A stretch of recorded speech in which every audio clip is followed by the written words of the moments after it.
Hello friends, আপনারা সকলে কেমন আছো? আশা করি সকলে অনেক ভালো আছো। তো ফ্রেন্ডস, স্মার্টফোন ব্যবহার করেন কিন্তু গুগল প্লে স্টোর থেকে অ্যাপ্লিকেশন ব্যবহার করেন না, এরকম একটা ব্যক্তি আপনি খুঁজে পাবেন না। কারণ হাতে অ্যান্ড্রয়েড ফোন থাকলে প্লে স্টোর থেকে অ্যাপ্লিকেশন ব্যবহার করতেই হবে, তাছাড়া কোনো উপায় নেই। এখন প্লে স্টোর থেকে কিছু কিছু অ্যাপ্লিকেশন ইনস্টল করলে তখন সেটি আর আনইনস্টল করা যায় না, কারণ তখন সেটি ফোনের অ্যাডমিন হয়ে যায়, ডিভাইসের সাথে কানেক্ট হয়ে যায়।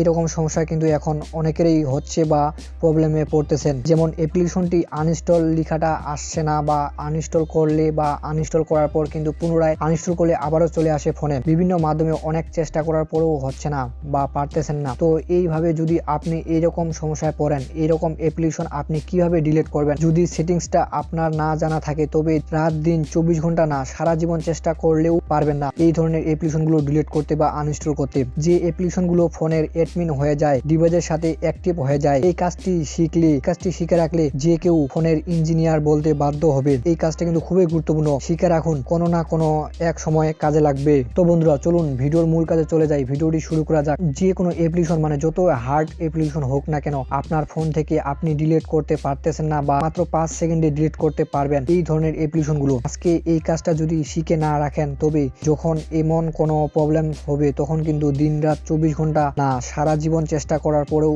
এইরকম অ্যাপ্লিকেশন ডিলিট বা আনইনস্টল করতে পারবেন না। তো কাজটা শিখে রাখেন, কোনো এক সময় কাজে লাগতে পারে। তো এখন দেখাচ্ছি কিভাবে আপনারা এই ধরনের অ্যাপ্লিকেশনগুলো ডিলিট করবেন বা আনইনস্টল করবেন।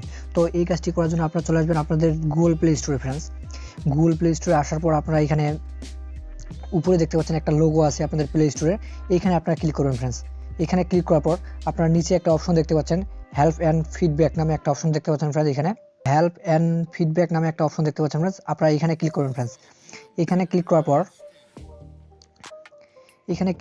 এখানে আপনারা দেখতে পাচ্ছেন একটা ডিলিট অর ডিসেবল অ্যাপস, এখানে দেখতে পাচ্ছেন। ফ্রেন্ডস, এখানে ডিলিট, এখানে আপনারা ক্লিক করবেন। ফ্রেন্ডস, এখানে ক্লিক করার পর আপনারা এইখানে ক্লিক করবেন। ফ্রেন্ডস, এখানে দেখতে পাচ্ছেন tap to go to application settings, এখানে আপনারা ক্লিক করবেন। ফ্রেন্ডস, এখানে ক্লিক করার পর তখন এখানে আপনাদের ফোনে যতগুলো অ্যাপ্লিকেশন আছে সবগুলো অ্যাপ্লিকেশন কিন্তু এখানে শো করবে। ফ্রেন্ডস, আর অবশ্যই মনে রাখবেন এই কাজটি করার জন্য কিন্তু আপনাদের ফোনে অবশ্যই ইন্টারনেট সংযোগ থাকা লাগবে, ইন্টারনেট সংযোগ না থাকলে কিন্তু হবে না। তো এখানে আপনাদের ফোনের সবগুলো অ্যাপ্লিকেশন শো করবে।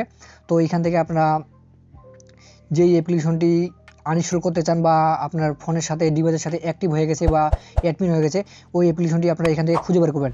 তো আমি এই অ্যাপ্লিকেশনটি ডিলিট করতে চাই, তো সেক্ষেত্রে ওই অ্যাপ্লিকেশনটা সিলেক্ট করার পর আপনারা আনইনস্টল দেখতে পাচ্ছেন। ফ্রেন্ডস, এখানে আপনারা আনইনস্টলে ক্লিক করবেন। ফ্রেন্ডস, আনইনস্টলে ক্লিক করার পর ওকেতে ক্লিক করবেন। ফ্রেন্ডস, তাহলে কিছুক্ষণের মধ্যে দেখবেন ফ্রেন্ডস ওই অ্যাপ্লিকেশনটি আনইনস্টল হয়ে গেছে। ফ্রেন্ডস, দেখতে পাচ্ছেন ফ্রেন্ডস আমাদের ওই অ্যাপ্লিকেশনটি কিন্তু আনইনস্টল হয়ে গেছে। তো ফ্রেন্ডস, এইভাবে আপনারা খুব সহজেই মাত্র কয়েক সেকেন্ডের মধ্যেই যে কোনো অ্যাপ্লিকেশন ইনস্টল করতে পারবেন। যদি আপনার ওই অ্যাপ্লিকেশনটি আপনি আনইনস্টল করতে না পারেন বা অ্যাডমিন হয়ে যাবে, ফোনের সাথে অ্যাক্টিভ হয়ে যায়। ফ্রেন্ডস, এই ছিল আজকের ভিডিও। আশা করতেছি এই ভিডিও থেকে আপনারা ভালো কিছু শিখতে পেরেছেন। ভিডিও যদি আপনাদের কোনো উপকারে আসে বা ভালো লাগে থাকে তো অবশ্যই ভিডিওতে একটি লাইক দিবেন। আর আমাদের চ্যানেল নতুন দর্শক হয়ে থাকলে আমাদের চ্যানেলটা সাবস্ক্রাইব করে বেল আইকনটি অল বাজিয়ে রাখবেন, যাতে এরকম আরও নতুন কোনো ভিডিও ছেলে সবার আগে আপনাদের ফোনে পৌঁছায়। তো ধন্যবাদ সকলকে এতক্ষণ সাথে থাকার জন্য।